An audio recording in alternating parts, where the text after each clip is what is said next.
तो आदाब, नमस्कार, गुड इवनिंग, सत श्री अकाल। एक बार फिर आप तमाम लोगों का स्वागत है क्राइम तक की कहानी के इस एपिसोड में। उम्मीद है पूरी फैमिली अच्छी होगी, अपना और अपनों का ख्याल रख रही होगी। ईद मुबारक, क्योंकि आज पूरे देश में ईद मनाई जा रही है और आप सभी को ईद मुबारक एक बार फिर से। कुछ वक्त पहले आपको गोवा की एक कहानी सुनाई थी, सूचना सेठ, एक आर्टिफिशियल इंटेलिजेंस, उसकी अपनी कंपनी, उसकी CEO, और वो कैसे गोवा पहुंचती है अपने 4 साल के बेटे के साथ, फिर उसका कत्ल करती है, उसकी लाश को एक बैग में रखती है और फिर बैग लेकर गोवा से बेंगलुरु सड़क के रास्ते एक कैब में जा रही होती, और कैसे फिर पुलिस की टीम उस कैब ड्राइवर के जरिए और उस कैब ड्राइवर की मदद से सूचना सेठ को गिरफ्तार करती है कर्नाटक बॉर्डर पर ही। आज की कहानी कुछ जो क्रिमिनल और पुलिस के बीच में जो एक भागदौड़ होती है, जो पकड़ने और भागने की, कुछ वैसी ही कहानी है। मैं कई बार इसी कहानी में कह चुका हूँ कि अगर पुलिस सचमुच अपने पूरी जिम्मेदारी और ईमानदारी से काम करे तो किसी का बचकर भागना आसान नहीं होता, और आज की कहानी ने इस बात को एक बार फिर से साबित कर दिया है। तो इसलिए इसके लिए दिल्ली पुलिस की का बाकायदा तारीफ़ की जानी चाहिए कि उन्होंने जो दिमाग लगाया, जिस तरीके से पीछा किया और फिर कैसे कातिल को पकड़ा है। कहानी की शुरुआत होती है 3 अप्रैल को। 3 अप्रैल को दिल्ली के डाबरी इलाके में, ये द्वारका के पास है, एक घर में एक रुखसार नाम की महिला रहा करती थी। रुखसार के पेरेंट्स जो हैं वो मेरठ के रहने वाले हैं, उनका कपड़ों का कारोबार है। तो रुखसार के फादर रुखसार को फ़ोन कर रहे हैं, लेकिन रुखसार फ़ोन उठा नहीं रही है। वो दिल्ली में द्वारका में एक शख्स के साथ लिव इन में रहा करती थी, और उस शख्स का नाम था विपुल टेलर। विपुल टेलर सूरत का रहने वाला। तो जब रुखसार के वालिद ने फ़ोन किया और रुखसार लगातार फ़ोन उठा नहीं रही है, तो आखिरकार 3 अप्रैल को खुद ही डाबरी में रुखसार के उस घर पर पहुंच जाते हैं जहां उसने वो घर, जिसमें वो रहा करती थी, और ये घर कुछ वक्त पहले ही उसने ख़रीदा था। उसके फादर ने भी इसमें मदद की थी। जब वहाँ पहुँचते हैं तो देखते हैं, घंटी वंटी बजाते हैं, कोई अंदर से आवाज़ आती नहीं, लेकिन रुखसार के फादर के पास एक और चाबी थी, क्योंकि इस घर को ख़रीदने में उन्होंने भी पैसे लगाए थे। तो उस चाबी के ज़रिए वो दरवाज़ा खोलते हैं, घर के अंदर दाखिल होते हैं, रुखसार को आवाज़ देते हैं, अंदर से कोई आवाज़ नहीं, चारों तरफ ढूंढते हैं, वो कहीं नहीं मिलती। ढूंढते ढूंढते आखिरकार उन्हें लगता है कि ये कहाँ गई, मोबाइल भी नहीं है। तो फिर वो एक घर के अंदर बहुत बड़ी अलमारी थी, एक अलमीरा, जिसमें सारे कपड़े वपड़े रखे होते थे, लेकिन बहुत बड़ी वो अलमारी, और वो स्लाइडिंग डोर था उसका। तो ये ढूंढने के लिए कि कुछ रुखसार के कपड़े या बाकी सब यहाँ हैं, या वो कहीं चली गई है, या बैग वैग है कि नहीं है, उन्होंने स्लाइडिंग डोर को जैसे ही हटाया, उनकी चीखें निकल गईं। उस अलमारी के अंदर बैठी हुई हालत में रुखसार बैठी हुई थी, लेकिन जिंदा नहीं, मुर्दा। यानी कि रुखसार की लाश एक अलमारी के अंदर बंद थी, बैठी हुई हालत में, और उस लाश को देखकर लग रहा था कि वो पहले ही मर चुकी है। बदहवास बाप फौरन पुलिस को फ़ोन करता है। पुलिस की टीम मौके पर पहुंचती है, घर के अंदर आती है, तफ्तीश करती है, लाश को पोस्टमार्टम के लिए भेजा जाता है। अब रुखसार के फादर से पूरी बातचीत होती है, तब वो बताते हैं कि रुखसार की पहले शादी हो चुकी थी और उससे 6 साल का उसको बेटा भी है, लेकिन फिर पति से डिवोर्स हो गया। डिवोर्स के बाद जो उसका बेटा है वो रुखसार के माँ बाप के पास मेरठ में रहता था। रुखसार सूरत में थी। सूरत में रहने के दौरान वहीं विपुल टेलर नाम के एक नौजवान से उसकी दोस्ती हुई। दोस्ती प्यार में बदला, फिर दोनों ने मिलकर कुछ बिजनेस भी किया, और उसके बाद कपड़ों का कारोबार। फिर रुखसार दिल्ली पहुंच जाती है सूरत से, क्योंकि बीच में कोरोना और बाकी चीज़ें थी। दिल्ली में वो एक द्वारका इलाके में एक फ़्लैट ख़रीदती है, उसमें उसके फादर मदद करते हैं, वो उसी फ्लैट में रहने लगती है। जो विपुल टेलर है वो भी सूरत से यहाँ पहुँच जाता है, और दोनों लगभग साथ लिव इन में रह रहे थे। लेकिन अब पुलिस ने जब देखा कि घर में अलमारी में लाश है, घर बंद है, रुखसार के फादर ने घर का दरवाज़ा खोला, तो फिर उसका जो बॉयफ्रेंड है, जिसके साथ लिव इन में रह रही है विपुल टेलर, वो कहाँ है। जब नंबर लिया तो पता चला कि उसका मोबाइल स्विच ऑफ है। अब पुलिस, चूँकि रुखसार की लाश घर में, रहने वाला लिव इन पार्टनर वो गायब, लिव इन के दौरान में आजकल होने वाले जुर्म पुलिस के दिमाग में तो खटका हुआ। अब उन्होंने विपुल टेलर को ढूंढना शुरू किया। जो सूरत में उसके जितने भी लोग थे, फादर से जो नंबर मिले, रुखसार के मोबाइल से पता करना शुरू किया, पता चला वो तो है नहीं, वो तो दिल्ली में है, और दिल्ली में वो था नहीं। अब पुलिस ने सीसीटीवी फुटेज को खंगाला। इस घर के बाहर पता चला कि एक विपुल की एक कार है, मारुति सियाज। वो उसी कार से सूरत से आया था और यहीं कार पार्क रहती है। तो जब सीसीटीवी फुटेज देखना शुरू किया तो पुलिस ने ये पाया कि 3 अप्रैल की सुबह करीब 9 बजे फादर आए थे दोपहर को, और ये 3 अप्रैल की सुबह 9 बजे मारुति सियाज कार में बैठ रहा है और कार वहाँ से जा रही है। तो पुलिस को यकीन हो गया कि रुखसार के कत्ल के पीछे कहीं ना कहीं विपुल टेलर है। लेकिन अब उस तक पहुंचा कैसे जाए? मोबाइल बंद है, सूरत में बता रहे हैं कि वो है नहीं, लेकिन कार से वो यहाँ से निकला है। अब पुलिस को एक अंदाज़ा हुआ कि अगर यहाँ से वो भागेगा तो कहाँ जाएगा, सूरत ही जाएगा। तो दिल्ली पुलिस की कई टीमें लगाई गई अब विपुल के तलाश में। एक टीम का सिर्फ ये काम था कि वो सूरत जाने वाले जितने भी हाईवे हैं वहाँ पे लगे हुए टोल नाके और उसके सीसीटीवी फुटेज को खंगालना शुरू करे। अब पुलिस कोशिश में लग जाती है। एक सोहना बॉर्डर है जो वहाँ से करीब है, और उसी बॉर्डर से फिर आप हाईवे पर पहुँचते हैं मुंबई या सूरत जाने के लिए। तो आखिर सोहना बॉर्डर पर जब पुलिस की टीम पहुँची, सीसीटीवी फुटेज खंगाला तो पहली कामयाबी मिली। देखा कि हाँ, यहाँ से वही मारुति सियाज, उस कार का नंबर पुलिस के पास था, सीसीटीवी कैमरे के थ्रू वो कार गुजरी है। अब इसके आगे पुलिस ने अंदाज़ा लगाना शुरू किया टोल वालों से बात करके कि एक टोल से दूसरे टोल के बीच की दूरी कितनी है, एक गाड़ी अगर एवरेज स्पीड में चलती है तो कितनी देर में पहुंचती है। उसी हिसाब से अब बाकी टोल के सीसीटीवी फुटेज उसी टाइमिंग के हिसाब से चेक करना शुरू किया। अगले टोल पे फिर वो गाड़ी पास करते हुए दिखाई दी। पुलिस को अब यकीन हो गया कि वो पक्का सूरत की तरफ जा रहा है। नेक्स्ट, आखिरकार पुलिस को पुख्ता यकीन हो गया जब उन्होंने देखा कि वो जो अभी हाल में शुरू हुआ है बॉम्बे एक्सप्रेसवे, सीधे आप मतलब टोल प्लाज़ा है, यहाँ से आप बॉम्बे जा सकते हैं, मुंबई। तो मुंबई जो टोल प्लाज़ा था वहाँ पे भी ये मारुति सियाज कार गुजरते हुए दिखाई दे गई। अब पुलिस मान चुकी थी कि वो पक्का सूरत की तरफ भाग रहा है। इसके बाद अगला टोल देखा, अगले टोल में भी गाड़ी दिखाई दी। अब पुलिस की टीम लगातार पीछे चल रही है। लेकिन इसके बाद फिर अगला टोल देखा तो पुलिस हैरान कि कायदे से एक टोल के बाद दूसरे टोल तक पहुंचने में जो 2 घंटे लग रहे थे, अगले 4 घंटे के फुटेज में वो गाड़ी ही नहीं है। अब पुलिस ने कहा ये क्या माजरा है। फिर उसके नेक्स्ट टोल में भी उस हिसाब से देखा तो गाड़ी नहीं है। पुलिस को लगा कुछ गड़बड़ है।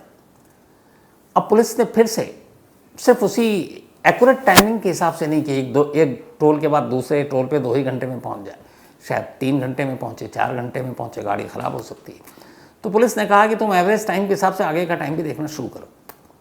तो फिर पहली कामयाबी मिली। पता चला कि जो मुंबई एक्सप्रेसवे है उसके पहला टोल तो उसने टाइम पे पास किया जितने स्पीड में बाकी गाड़ियाँ पास कर रही, लेकिन उसके बाद सेकेंड टोल पे वो गाड़ी अब 3 घंटे बाद जा रही है, जिसको कायदे से 1 घंटे में गुजर जाना चाहिए, वो 4 घंटे में गुजरी। पुलिस ने कहा ऐसा क्यों हुआ? तो उन्होंने टोल वाले से पूछा। अब टोल की सड़क के अलावा जहाँ जहाँ टोल होते हैं आपने देखा होगा वहाँ पे बहुत सारी और चीज़ें होती हैं। तो पुलिस ने उन कैमरों को खंगालना शुरू किया तो दिखा कि मुंबई एक्सप्रेसवे टोल के बाद जो दूसरा टोल था उसके बराबर में ये गाड़ी पार्क थी, और इस गाड़ी में एक बंदा भी है, और वो बंदा लगभग सोई हुई हालत में है, मतलब वो सो रहा है गाड़ी में, और करीब 3 घंटे तक वो सोता रहा। 3 घंटे बाद उठा और फिर उसने गाड़ी चलाई। तब उस टाइमिंग के हिसाब से पुलिस ने देखना शुरू किया तो ये टोल चलता रहा, दिखता रहा। अब पुलिस कोटा तक पहुंच गई। कोटा में एक पेट्रोल पंप पे भी ये जो है कैद हो गया कैमरे में। अब कोटा में इसका मोबाइल भी, चूंकि पुलिस के पास नंबर था लेकिन स्विच ऑफ था, कोटा में इसने ऑन किया और अपने घर सूरत में किसी से बात की तो इसका नंबर का लोकेशन भी पता चल गया। पुलिस टीम पीछे पीछे, ये आगे आ गया कातिल। कोटा से फिर ये गाड़ी चली। अब ये जा रही उसी रूट पे और दिल्ली पुलिस की टीम बस पीछे। इसी दौरान में होता ही है कि अचानक भीलवाड़ा के करीब ये गाड़ी जो टेलर चला रहा था, इसकी स्पीड बहुत ज़्यादा थी, एक बिजली के खंभे से जाकर टकरा जाती है। गाड़ी डैमेज हो गई, कुछ इसको चोट लगी, वो भी गंभीर चोट।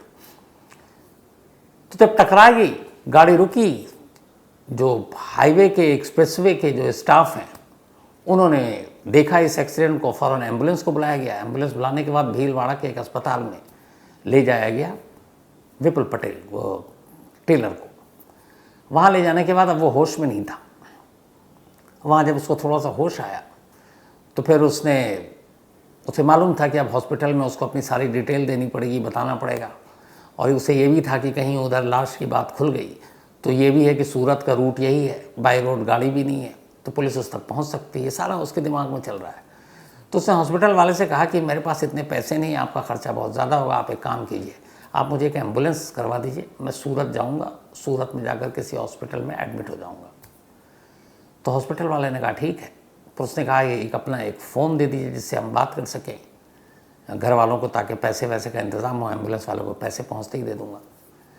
तो उसने उनके एक एम्बुलेंस के ड्राइवर से ही फिर से सूरत फ़ोन किया। अब उसके बाद हॉस्पिटल ने इस एम्बुलेंस को इसके हवाले कर दिया। वो एम्बुलेंस में बैठा और अब जा रहा है। चूँकि चोट लगी हुई है, थोड़ी थोड़ी नींद बेहोशी की भी हालत में है, कभी उठता कभी फिर बेहोशी की तरह हो जाता। अब इधर पुलिस हर टोल पर देख रही है गाड़ी कहाँ गुजरी, लेकिन भीलवाड़ा के बाद फिर गाड़ी गायब। अब 3-4 घंटे में गायब। और ये 3 अप्रैल से कहानी चल रही है चेस, पीछा करने की। पुलिस ने कहा आप कहाँ जा सकता है, आगे पीछे कोई दूसरा शॉर्टकट भी नहीं, उस रास्ते से निकल ले। फिर पुलिस की टीम भीलवाड़ा के पास हर टोल वाले से फ़ोन पे बात करना शुरू किया, लोकल पुलिस की मदद से। तो भीलवाड़ा टोल वालों ने बताया कि यहाँ पे एक एक्सीडेंट हुआ था और जो गाड़ी का नंबर दिल्ली पुलिस बता रही है, उसने कहा कि ये नंबर तो वही है, मारुति सियाज कार है। तो पुलिस वालों ने कहा फिर वो कहाँ गया? तो उन्होंने कहा यहीं एक प्राइवेट हॉस्पिटल, उसको एम्बुलेंस से वहाँ भेज दिया गया, हाईवे पुलिस ने। पुलिस की टीम अब फ़ौरन हाईवे पे के जो पास में हॉस्पिटल था वहाँ पहुँचती है। वहाँ जाकर पूछती है कि एक पेशेंट आया, एक्सीडेंट हुआ, हुलिया बताती है। हॉस्पिटल वाले कहते हैं हाँ आया तो था, लेकिन उसने ज़िद की कि हम यहाँ इलाज नहीं कराएंगे, मुझे सूरत भेज दो। एक एम्बुलेंस मंगाया, हमने एम्बुलेंस कर दिया। पुलिस वालों ने कहा कि वो जो ड्राइवर एम्बुलेंस चला रहा, क्या उसका नंबर है? तो उस एम्बुलेंस की कंपनी से उस ड्राइवर का नंबर और नाम मिल गया। अब पुलिस ने उसको फ़ोन किया। यहीं से सूचना सेठ वाली कहानी शुरू हो जाती है। फ़ोन किया और उसने कहा कि देखो अब मैं जो भी बोल रहा हूँ इसको सिर्फ सुनना और कुछ रिएक्ट मत करना। तुम्हारी गाड़ी में जो शख्स घायल पड़ा हुआ है, जिसको तुम लेकर सूरत जा रहे हो, ये असल में कातिल है और दिल्ली में ये एक लड़की का कत्ल करके भागा है। तो इसे पता नहीं चलना चाहिए, बस तुम अपनी गाड़ी को धीरे चलते रहो, हमारी टीम पहुंच रही है। और अगर तुम्हें कुछ लगे गड़बड़ तो कहीं पे भी टोल पे या कोई पुलिस वाले दिखे तो वहीं पे रोक देना गाड़ी। पुलिस वालों ने ये जब बताया तो फिर ड्राइवर ने एक जगह गाड़ी रोकी एम्बुलेंस को और फिर पुलिस से बात की। उसने कहा कि वो तो लगभग सोता ही हुआ जा रहा है, क्योंकि उसके चोट लगी है, उसको इंजेक्शन भी दिया गया है, तो नींद बेहोशी की हालत में है। तो पुलिस की टीम ने कहा फिर तो और भी ठीक है, तो बस तुम गाड़ी स्लो चलाओ, हम पहुंच रहे हैं। इसके बाद ये गाड़ी उदयपुर पहुंचती है। जब उदयपुर पहुंचती है तब तक दिल्ली पुलिस की टीम, अब जो ऑलरेडी 3 अप्रैल से ही चेस कर रही थी, 15 अप्रैल की सुबह उदयपुर पहुंच जाती है। ड्राइवर से लगातार कांटेक्ट में है, ड्राइवर को समझा दिया है कि कोई भी उसको शक न हो, ऐसी बात मत करना। जैसे ही, और ड्राइवर के अब गाड़ी का लोकेशन भी पुलिस के पास था, तो उस लोकेशन को फॉलो करते हुए आखिरकार पुलिस की टीम स्पीड में उदयपुर पहुंचती है, एम्बुलेंस को रोकती है और उसमें से उस घायल विपुल टेलर को उठाती है। पहले वहीं एक डॉक्टर को दिखाती है, पता चला इतना सीरियस कोई मामला नहीं है। तो फिर उसे उसी एम्बुलेंस में पुलिस की निगरानी में वापस दिल्ली लाती है। और इस तरीके से एक कातिल का ये जो चेस पूरा करने का था वो ख़त्म होता है। लाने के बाद अब उससे पूछताछ होती है। पूछताछ होने के बाद 3 अप्रैल को ये कत्ल हुआ, 5 को वो पकड़ा गया। फिर वो बताता है कि असल में ये दोनों लिव इन में रहा करते थे। जब उसकी शादी टूट गई, तलाक हो गया, तो ये उसके करीब आए और एक दूसरे से प्यार करने लगे। फिर दिल्ली में एक मकान लिया, दिल्ली में लिव इन में रहने लगे। लेकिन बाद में अब वो ज़िद करने लगी कि तुम मुझसे शादी करो, और उसने कहा मैं अभी शादी करना नहीं चाहता था। बट वो ज़ोर डालने लगी और उसने कुछ पैसे दिए तो वो पैसे मांगने लगी। तो उसे लगा कि ये भी चली जाएगी, घर भी चला जाएगा, और वो उस घर पे भी नज़र रखे हुआ था जो दिल्ली में है। तब इसने कुछ क्रिमिनल या गैंगस्टर्स को कांटेक्ट किया, क्योंकि इसका भी पुराना क्रिमिनल रिकॉर्ड है बहुत सारा, विपुल टेलर का। तो इसने दिल्ली के उस गैंग से कांटेक्ट किया, उस गैंग का नाम है जितेंद्र गोगी, बल्कि जिसने तिहाड़ में, आपको याद होगा, चाकू छुरी चली थी, इसी गैंग के लोग थे। तो इसी गैंग के कुछ लोगों को उसने पकड़ा और कहा कि सुपारी देते हैं और इसको मार दो। फिर उस गैंग के लोगों ने चाकू खरीदा। इसके बाद 2 अप्रैल की रात, बल्कि शाम को, ये विपुल टेलर ही लेकर पहुंचता है और फिर अपने सामने, इसके सामने जिसके साथ वो लिव इन में रह रहा था, चाकू से उसकी हत्या कर दी जाती है। खून वून साफ करता है, फिर उसकी लाश को बड़ी सी अलमारी में इस तरीके से रखता है जैसे वो बैठी हुई है, और फिर अपने जो ज़रूरत के सामान थे वो लेता है और सुबह होने का इंतज़ार करता है ताकि आस पड़ोस के लोगों को शक ना हो। और जब सुबह होती है वो अपनी गाड़ी में बैठता है और निकल लेता है। लेकिन सिर्फ उसकी एक गाड़ी के नंबर और उस नंबर के थ्रू ये कि अगर सूरत के रूट पर निकलता है, ये बॉम्बे एक्सप्रेस से पकड़ता है, ये सोहना बॉर्डर क्रॉस करता है, तो इसका मतलब सूरत जा रहा है। तो पुलिस के पास काफ़ी वक्त था इसको चेस करने का और इसको पकड़ने का। और उस गाड़ी के नंबर और टोल पे लगे तमाम सीसीटीवी कैमरा के थ्रू आखिरकार उस एम्बुलेंस ड्राइवर की मदद से पुलिस इस कातिल तक पहुंच जाती है और 48 घंटे के अंदर उसे पकड़कर दिल्ली ले आती है। तो ये थी आज की कहानी। अब आपसे मुलाकात होगी कल रात 9 बजे किसी नई कहानी के साथ। तब तक अपना और अपनों का ख्याल रखिएगा। Thank you very much.